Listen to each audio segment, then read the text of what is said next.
ജെ.ബി. Koshy commission report പ്രസിദ്ധീകരിക്കാതെയുള്ള ചർച്ചകൾ തികച്ചും തെരഞ്ഞെടുപ്പ് തന്ത്രമാണ് എന്നുള്ളത് എസ്.എം.ഐ.എം സംസ്ഥാന സമിതി ചൂണ്ടിക്കാണിക്കുകയാണ്.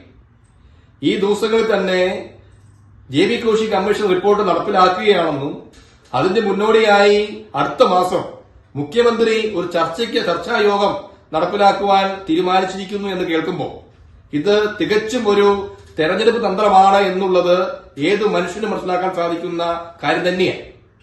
സർക്കാരിന് അത്രമാത്രം ആത്മാർത്ഥതയുള്ള കാര്യമാണ് എന്നുണ്ടെങ്കിൽ എന്തുകൊണ്ട് ഈ ജെ.ബി. കമ്മീഷൻ റിപ്പോർട്ട് പൂർണ്ണമായിട്ട് പ്രസിദ്ധീകരിച്ചുകൂടാ?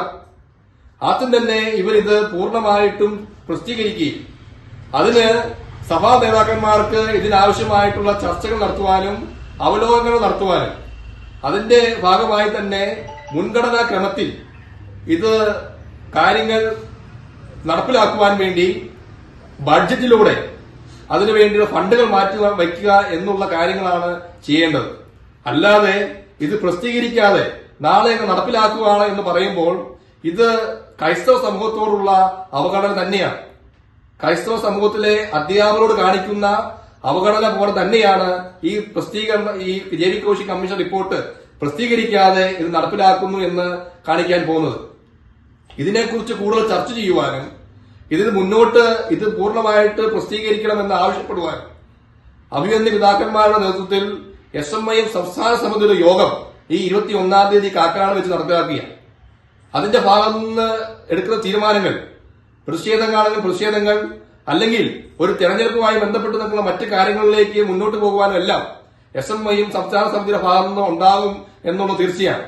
അതിനെക്കുറിച്ച് ആലോചിക്കുവാൻ വേണ്ടി കാക്കനാട് സെന്റ് തോമസ് മൗണ്ടിൽ വെച്ച് 21-ാം തീയതി എസ്.എം.ഐ.എം സംസ്ഥാന സമിതി എല്ലാ രൂപതാ ഡയറക്ടർമാരെയും പ്രസിഡന്റുമാരും ഉൾപ്പെടെയുള്ള ഒരു വിപുലമായിട്ടുള്ള ഒരു യോഗം വിളിച്ചു ചേർക്കാൻ ആലോചിക്കുന്നു.